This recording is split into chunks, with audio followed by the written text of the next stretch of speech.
Irmãos, eu quero compartilhar sobre bênção hoje.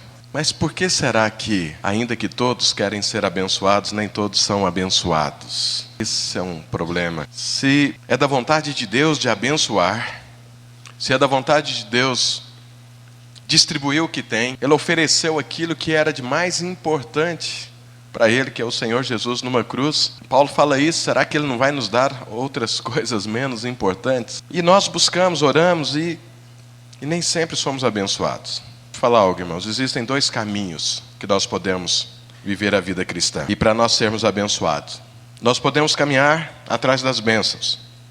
Orar, jejuar, suplicar, ir atrás de pessoas que nos impõem as mãos e que carregam o poder de Deus, carregam a bênção de Deus, e receber algo dessas pessoas, que isso é bíblico, isso funciona. Orar funciona, suplicar funciona, jejuar funciona. Esse é um estilo de vida, ir atrás das bênçãos. Em certas partes da Bíblia o Senhor até insiste nisso: pedi e dar-se-vos-á, buscai e achareis, batei e abrir-se-vos-á.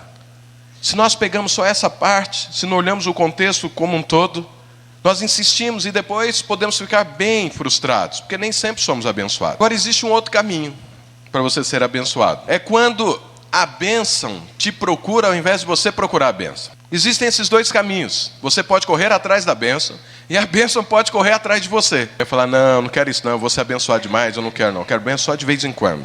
Eu gosto assim de passar algumas dificuldades, aí quando eu vou lá e busco, aí esse negócio de ficar sendo abençoado todo dia não dá certo não. Quando a bênção corre atrás de você, é porque isso significa que é uma consequência. A bênção se tornou uma consequência na sua vida. Consequência de quê? De vida de princípios. Você pode correr atrás das bênçãos, não viver os princípios de Deus e ser abençoado de vez em quando. E às vezes na hora que você mais precisa, falha. Ou você pode ter uma vida dentro dos princípios de Deus. Judas e Simão, e não vivem aqui entre nós suas irmãs, escandalizavam-se nele. Jesus, porém, lhes disse: não há profeta sem honra, senão na sua terra, entre os seus parentes e na sua casa. Não pôde fazer ali nenhum milagre, senão curar uns poucos enfermos, impondo-lhes as mãos. Admirou-se da incredulidade deles. Contudo, percorria as aldeias circunvizinhas a ensinar. Então veja bem, tem algo aqui muito sério, porque Jesus está falando, a Bíblia está falando, que Jesus não pôde abençoar aquele povo.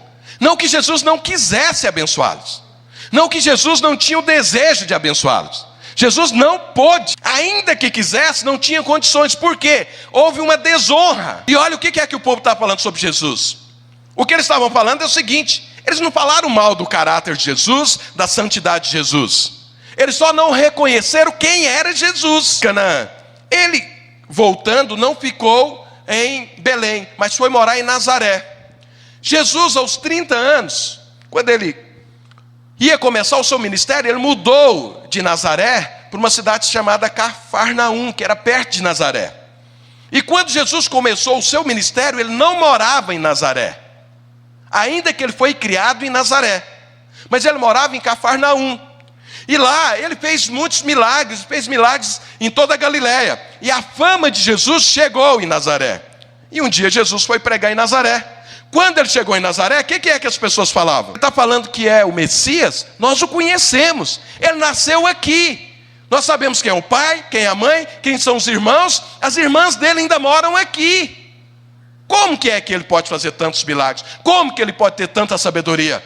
Então, ou seja, não criam que Jesus era o Messias. Não honraram quem era Jesus. Só isso que eles fizeram. Eles não falaram mal de Jesus. Não desonraram esse ponto, porque não tinha nem como falar. Mas simplesmente não creram que Jesus era o Messias. Por não crerem que Jesus era o Messias, eles desonraram o Messias, que era Jesus. Mas na verdade, por que é que Jesus não pôde abençoar, ainda que Jesus foi ali para abençoar? Porque Jesus, subsistindo em forma de Deus, ele se esvaziou das suas prerrogativas divinas e se tornou homem. E todo o tempo de Jesus na terra, ele não era Deus, ele estava esvaziado das prerrogativas divinas. Ele estava fazendo o seu trabalho pelo poder do Espírito Santo de Deus. Então Jesus não podia fazer nada que Deus não quisesse fazer. Olha o que a Bíblia diz, João diz: a fim de que todos honrem o Filho, do modo porque honram o Pai. Quem não honra o Filho, não honra o Pai que o enviou. Então, ou seja, se Jesus está em nome de Deus para fazer algo, e está fazendo a coisa pelo poder de Deus, e alguém não honra Jesus, na verdade está desonrando a Deus, que enviou Jesus. Por isso que nós não podemos desonrar autoridades, porque elas foram constituídas por Deus. Então, se eu tenho um problema com a autoridade, na verdade eu tenho um problema com Deus. Então Jesus queria abençoar, mas Deus foi desonrado. E como era pelo poder de Deus, como que Deus vai abençoar alguém que o desonra? Então, ainda que Jesus quisesse, não é possível. Se você desonrar uma autoridade, ou uma pessoa que é qualificada e tem dons, ou uma pessoa que investiu na sua vida, é impossível de você ser abençoado. Às vezes você ora e busca as coisas, e algumas portas estão fechadas, e às vezes você fica enfermo, e às vezes a sua família não vai bem, a vida sua profissional não decola, e você fica procurando a razão está na desonra. Em algum lugar na sua vida você está desonrando alguém, e essa desonra está produzindo consequências sobre a sua vida. Se você estivesse trabalhando em cima desse princípio completamente, você não precisava nem orar, porque as bênçãos iriam correr atrás de você. Você ia chegar, a porta se abre. A sua doença, a sua saúde seria sem nenhuma doença. O seu corpo não teria nenhuma doença. Porque não tem razão, não tem porta aberta para entrar na sua vida. Por quê? Você honra. Porque existe um princípio, irmãos, por trás disso. Um outro além da honra. O que você planta, você colhe. Agora deixa eu te falar algo. Agora, quais são os motivos que nos impedem de honrar? São inúmeros, mas aqueles mais comuns, eu quero falar para você. Porque de repente você está incluído em algum desses. E se você estiver incluído, em nome de Jesus, saia correndo desse buraco que você entrou. Resolva o problema. Porque Deus quer te abençoar, mas às vezes Ele não pode te abençoar. Porque você quebrou um princípio. Então é o primeiro motivo, de longe, né? Aquele que mais salta os olhos. Nós não honramos porque somos rebeldes. Se você quer ser abençoado, não seja rebelde. A Bíblia diz: a rebelião é como o pecado de feitiçaria. E a obstinação, que é a consequência do rebelde, é como o culto a ídolos do lar. Então a Bíblia considera algo assim, um absurdo. É feitiçaria na Bíblia. Pois a Bíblia compara a rebeldia como feitiçaria. Para que nós possamos entender a gravidade disso. Segundo motivo, inveja. Às vezes nós não honramos as pessoas porque temos inveja. Crente, você sabe que tem inveja disfarçada, né? Mas eu sempre gosto de fazer uma pergunta para saber se tem inveja ou não. A Bíblia fala que nós devemos chorar com os que choram e rir com os que riem. Qual você tem mais facilidade em fazer? Chorar com os que choram ou rir com os que riem? A maior parte das pessoas fala para mim: chorar com os que choram é mais fácil, pastor. Rir com aquelas pessoas que riem devia ser mais fácil. Mas por que nós temos mais dificuldade em rir com os que estão rindo? Porque alguém que está rindo é porque é abençoado ou tem alguma coisa que talvez você não tenha. Quer ser abençoado? Honre. Abra mão da inveja, abra mão da rebeldia. Terceiro, por que nós não honramos? Porque somos soberbos. Rebeldia é diferente de soberbo. Soberbo é aquele cara que se acha demais. Para essas pessoas, o que é que Paulo diz? 1 Coríntios 4, verso 7. Olha o que o apóstolo Paulo diz. Pois quem é que te faz sobressair? E que tens tu que não tenhas recebido? E se o recebeste, por que te vanglorias como se não o tiveras recebido? Então o que Paulo está falando? Quem é você, rapaz? Você é soberbo por quê? Existe algo na sua vida que você não recebeu de alguém? E se você recebeu, por que você acha como se não tivesse recebido? Por que você não se humilha e não é humilde e reconhece que o que você tem é a formação de vários investimentos na sua vida por diversas pessoas que passaram pela sua vida? Não existe nada, rigorosamente nada, nem na sua vida e nem na minha, que foi criado por si mesmo, porque isso é um atributo divino.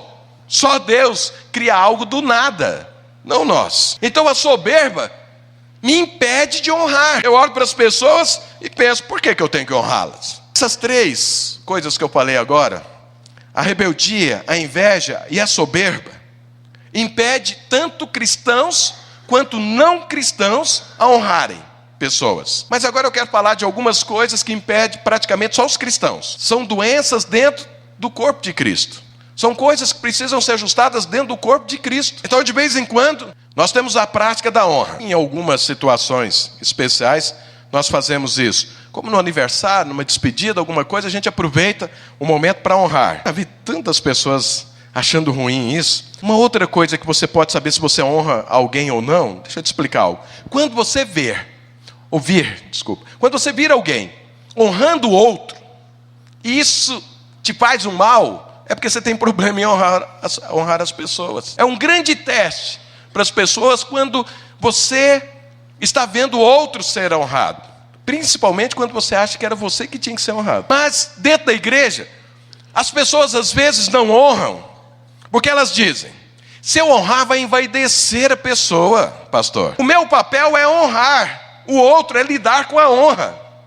Se eu vou honrar alguém que não sabe lidar com a honra, o problema é dele, não é meu. E ele precisa que alguém o honre para ele aprender a lidar com a honra. Porque é evidente que alguém que não saiba lidar com a honra, vai ter problema com a honra. Mas isso já não é um problema meu, é da pessoa. Essa é uma guerra dele, o Golias é dele, o meu é honrar. Então, se você usa esse argumento, pelo amor de Deus, em nome do Senhor Jesus, tira isso da sua vida. Porque isso vai te impedir de ser abençoado. Às vezes nós não honramos as pessoas porque nós não queremos ser tidos por bajuladores. Vai falar: não, eu vou honrar, daqui a pouco os outros vão pensar que eu sou um bajulador. Deixa eu te falar, a Bíblia é contra bajulação, mas a Bíblia é a favor da honra. E qual é a diferença entre a bajulação e a honra? O diabo gera confusão na sua cabeça e você inclui na bajulação a honra. E aí você é que está com problema. O que é bajulação e o que é honra? Qual é a diferença entre essas duas coisas? Abra sua Bíblia em Mateus, capítulo 15. Aqui está definido o que é honra e o que é bajulação. Mateus 15, a partir do verso 7. O que a palavra de Deus diz? Então aqui está definido o que é bajulação. O que é bajulação? Que Jesus chama de hipocrisia. É quando você fala algo que você não acredita no seu coração. É só da boca para fora. Isso é bajulação. E a Bíblia condena isso. Mas a honra não. A honra é quando você crê no seu coração e a sua boca é só um instrumento de colocar aquilo para fora. Então você olha para alguém e você vê nele dons. Quando você fala, você está honrando. Mas aí você olha para a pessoa e inventa algo que você não crê. É algo falso. É uma hipocrisia. Isso é bajulação e a Bíblia condena. Então, se você não enxerga, mas se você vê algo e não fala, a Bíblia condena isso também. Porque você deveria falar, mas não falou. Você quer ser abençoado? Fala para o seu irmão: então honre.